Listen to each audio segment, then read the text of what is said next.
Hello there, everyone. It is August, which means we have our new Archidekt Deckbuilding Contest video today. Last video, I realized I didn't even submit the deck to the competition, so I realized that that's kind of, it's a little embarrassing. I did watch the EDH Rex videos, and I did notice the top three were pretty cool, and the popper one was, I think, my favorite. But this is August, so our prompt for August is going to be, for August deck building contest, brew a commander legal list that you believe would serve as a good first deck for a new player. Things you may wish to consider include complexity, mechanic learning opportunities, and of course enjoyability. Please be sure to include an explanation to your approach and in the deck description along with the deck link wherever you submit. So baby's first commander deck, basically, is what we're thinking about here. When I think about this prompt, I think about all my friends that I got turned on to, that I turned on to Magic. All my friends that I have introduced Magic to. There you go. I think I talked about this last time, but my friend Lacey, she likes sharks, so we built her a sea creature deck, and that was really fun to do. So this is going to be hard not knowing who I'm building the deck for, but I'm going to sort of treat it the same way that I think Magic or Wizards would treat their precon builds. So we're basically building a precon here, and if people want to upgrade it, great, and if they don't, fine. I'm also going to sort of take into account, like it said, complexity and mechanics. I want to make sure I get at least one of every card type in the deck, so it's sort of like I can introduce you to each of these card types, like this is a planeswalker, this is a battle, this is an instant, this is an enchantment, so you can sort of explain to them what the difference of each of those are, and playing with them they'll sort of understand like what they do. Eventually they'll have to play against them in the future, and it'll make more sense because they have it in their deck. My first thought was that this deck needs green, and it needs to be at least 2 colors, ideally 3. I know 1 color would be sort of great, but you want to make sure there's diversity.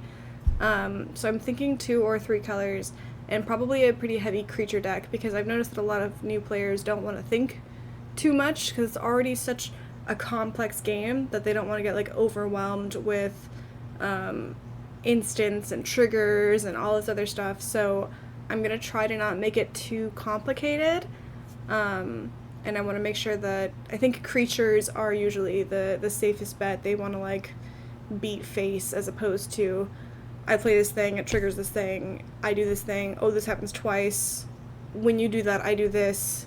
I'm trying to avoid the complexity of that part of Magic and sort of lean into the I don't know, the simplicity of just being able to play each individual piece, and then also focusing on one aspect of the game, how to win. How do you win in Magic? Usually you get someone's life total to 0. So we're going to focus on that. That's going to be the easiest thing for a first-time player, in my opinion, and these are the 4 decks that I was considering. I looked it up, and we're going to start with the most complicated boy, Jetmir. Now, I was looking up creature decks, and I wanted to make sure it had green, but like I said, 2 or 3 colors. So 3-color Jetmir. It gives creatures buffs based on the amount of creatures you have. I am worried about this deck because I feel like it could get too complicated. It could be too overwhelming if you have too many things out on the board. So, but it is a creature deck, so it sort of fits my idea. Surrak, I think, would also be a good option. It introduces the flash mechanic to them, which is a weird one that people don't usually get. This spell can't be countered, and creature spells you control can't be countered. I do really like that, because you, as a new player, want to be able to play your game, and you don't want to have to be countered. You don't want to have to worry about that, and you probably won't be playing too many counters yourself, because you won't know what to counter if you're a new player. So my thought is, this helps new players sort of ensure that they are going to play the game. They're going to play the game, they're going to learn how to play the game, they're going to get through with their creatures. So I sort of thought that that was a good idea. Option 3, Galadriel. Now, the only real reason I'm not leaning Galadriel is just because it's Lord of the Rings specific. So, like, I'm also trying to cater to the opinions of people. So, like, I don't know much about Assassin's Creed. If someone were like, here's a first-time Magic the Gathering deck, and also here's Assassin's Creed, I'd be like, so there's that. But she has really cool abilities that I think are really neat. Whenever another creature enters the battlefield under your control, you can choose one that has not been chosen this turn, which is make 3 mana, put 1/1 counters on a creature, or scry 2 and then draw a card. This introduces the scribe mechanic to a new player, which is kind of helpful, similar to the flash idea.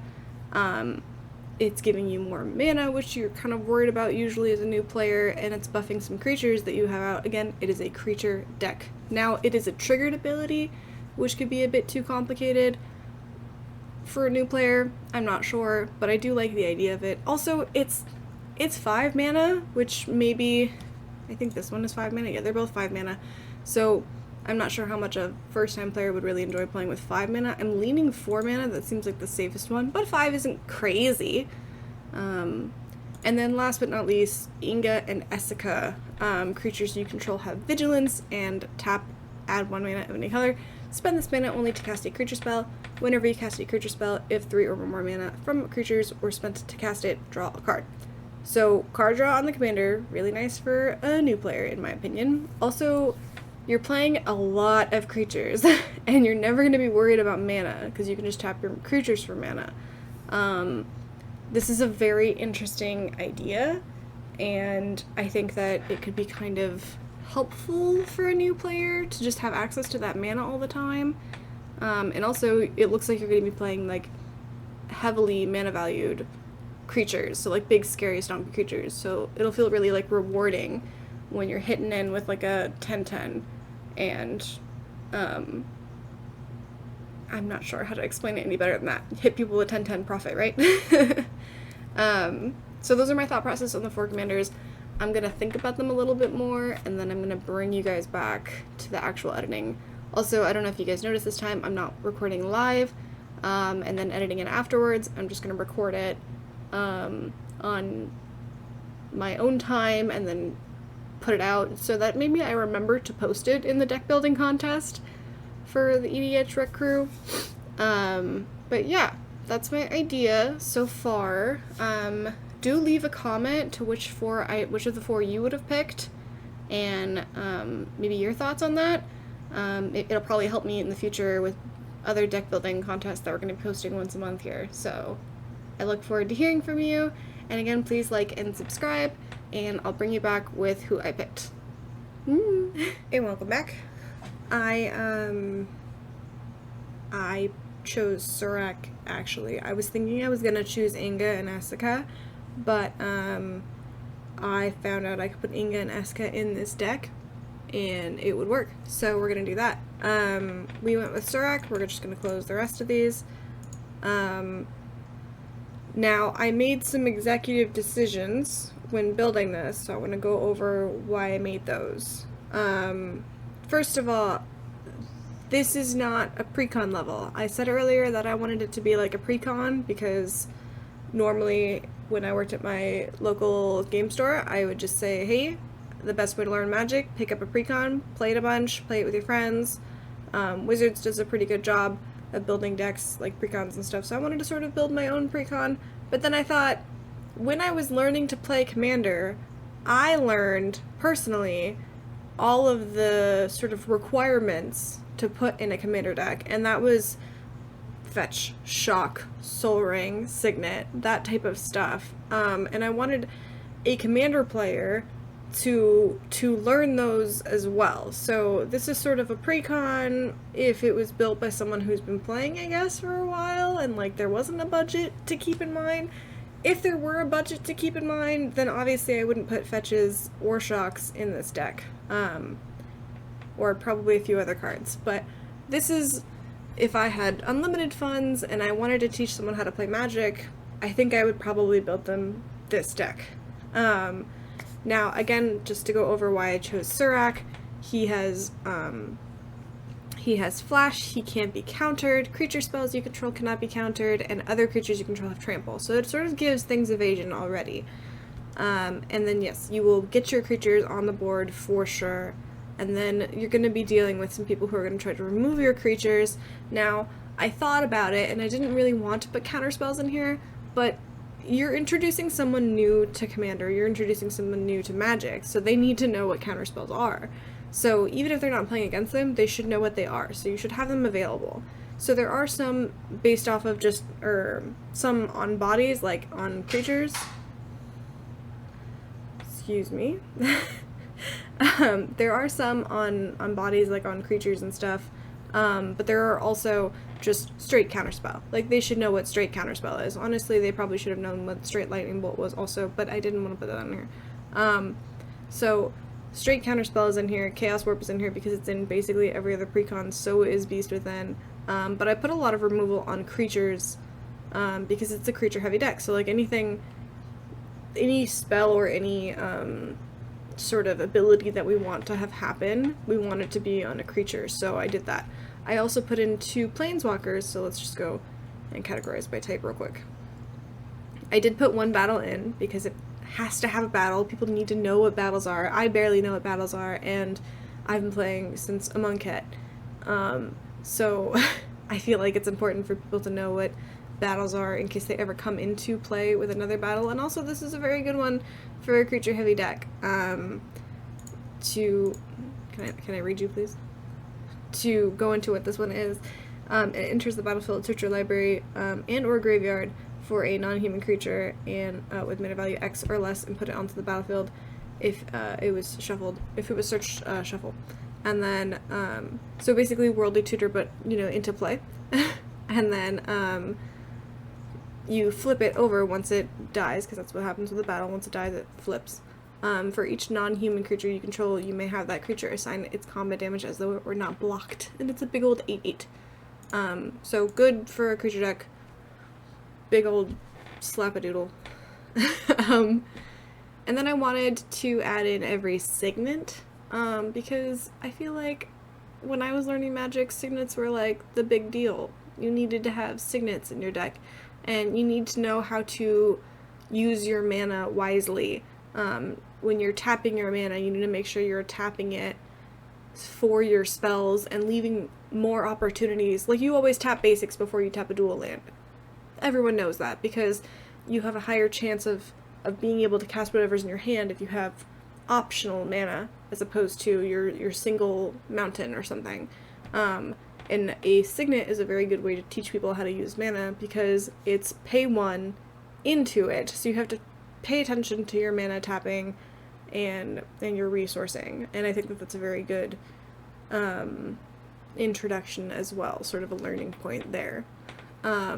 Also, they're very good. it's nice to have. I did put planeswalkers in the deck. I chose 2. I chose one that gives your creatures flash, again to sort of introduce that flash mechanic. Your commander has flash, so that's sort of helpful. You can be like, I'm going to cast a Tali, and they're going to be like, I'm going to counter it, and you're going to like, I'm going to flash on my commander, because for some reason I have 100 mana. And then I put in the one that is whenever a creature with power 4 or greater enters the battlefield under your control, you draw a card. So just draw. To go back to categories here, I wanted to go over a few other things. So I put in Atali, because she is also in every precon that has been constructed with red.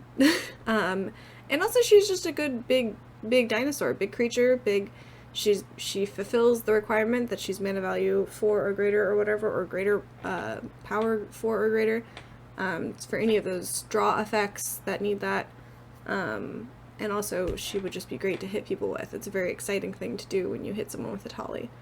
I know that she's not the best card because she costs so much, but we put a lot of ramp in this deck. So normally my comfort zone for ramp is probably around like 12. But because this is such an expensive deck, everything needs to have mana value like 4 or more.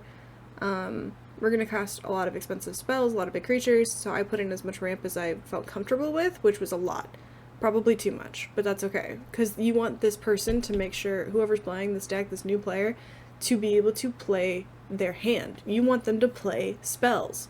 So if someone keeps Genesis Ultimatum in their opening hand for some reason, you want them to be able to at least cast stuff. So like if the rest of their hand is this, they'll cast it eventually, but they'll cast everything from their hand first. So like they're gonna keep going. There should be nothing. They shouldn't have many things. They blah blah blah blah blah. There shouldn't be many moments where they're just sort of dawdling or watching other people play, unless they play in a pod where someone is playing solitaire like usual. I also added both the boots because I feel like it does not need to be that art.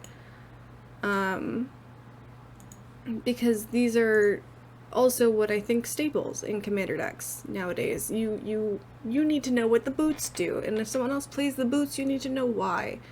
The only thing I didn't put in here that I feel like is in every commander deck with blue is a Archidekt Study or a Mystic Remora. I didn't feel like we needed it.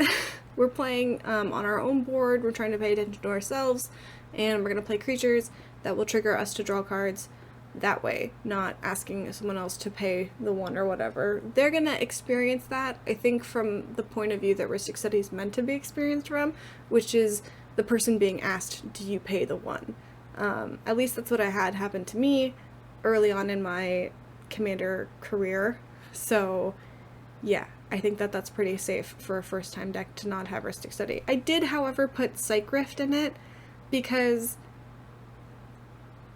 it's a creature deck. You don't want many board wipes, and if you do, you want them to be pretty heavily one-sided. And Cyclonic Rift is the one that everyone knows about. Everyone is prepared for. If someone taps 7 mana, you know what's happening. like they're either playing a spell you've never heard before, or it's Cyclonic Rift.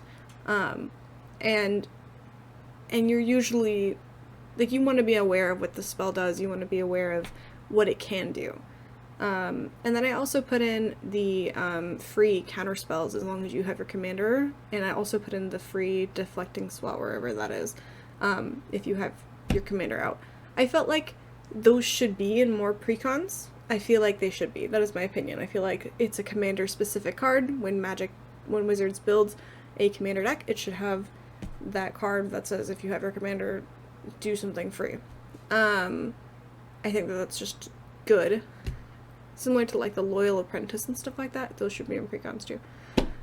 Anyways, so yeah, that's kind of my whole spiel with my baby's first commander deck, I think. Creatures are what make this game simple, I guess. I've seen a lot of new players sit down and they go, I don't want to think about this game. I don't want to think too hard. I just want to hit people in the face. And if we go back to the origins of Elder Dragon Highlander with the 7/7 Elder Dragons beating each other's faces, then it's pretty clear that that's what Commander was supposed to be all about in the first place. You want your health to get to 0. You want someone's health to get to 0, and that's how you win. Not draw your whole deck, oh, I won, not solitaire. That's not what Commander was meant to be.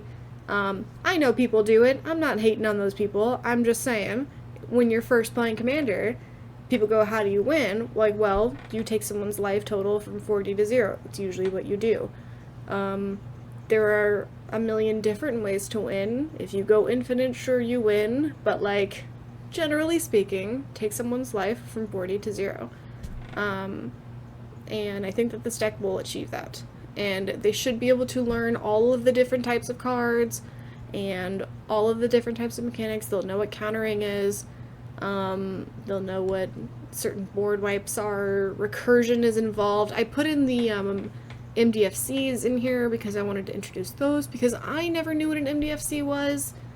And like when to use it. I think that's very good to just sort of learn and know.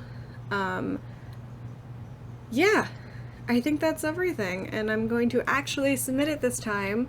I know that I forgot to do that last time, and yeah, I'm feeling pretty good about this being like baby's first commander deck. It's sort of similar to the one I built for my mom, which is just going off of the Pantlaza precon that Wizards made. very good. We call him Pantalones. It's dinosaurs. It's hit people in the face. You get free dinosaurs. The discover trigger I feel like was a little too complicated for a first-time player. Luckily my mom picked up on it for her first deck, and she loves it.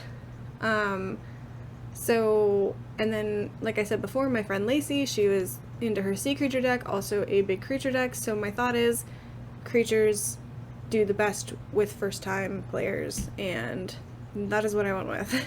So I hope you guys appreciate it. I hope you like it. Please comment and give me your opinions. Would you have gone with a different commander? Do you think that this is probably too much ramp? Like, give me some tips, give me some tricks, or just your opinion, or just, you know, say that you liked what I did. I would really appreciate that. Otherwise, thanks for watching, and I'll catch you guys next month for next month's deck building contest. Bye!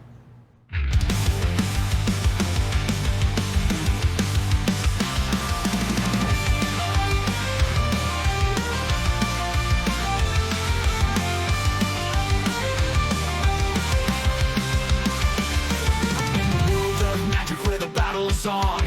I built a deck with a mighty song. Surrak Dragonclaw leading the way.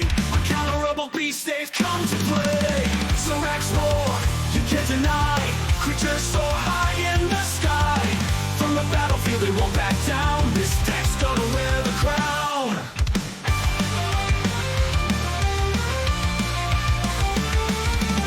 High mana creatures big and strong. With every draw they can't go wrong. Cyclonic Rift clears the board. The Saints and Fetches bring their reward. Surrak's roar, you can't deny. Creatures so high in the sky. From the battlefield they won't back down. This deck's gonna wear the crown. High mana creatures big and strong. With every draw they can't go wrong. Cyclonic Rift clears the board. Saints and Fetches bring their reward. Surrak's roar, you can't deny. Creatures so high in the sky. From the battlefield they won't back down. This deck's gonna wear the crown. Deck's gonna wear the crown. This deck's gonna wear the crown. Surrak spins, the mana flows. Counter spells in hand. Of foes, every card type in this mix. New players learning all the tricks. Surrak's roar, you can't deny. Creatures so high in the sky. From the battlefield they won't back down. This deck's gonna wear the crown. So take the field with Surrak's might. Reduce their life with every fight. New players rise and they will see Surrak Dragonclaw, the key to victory.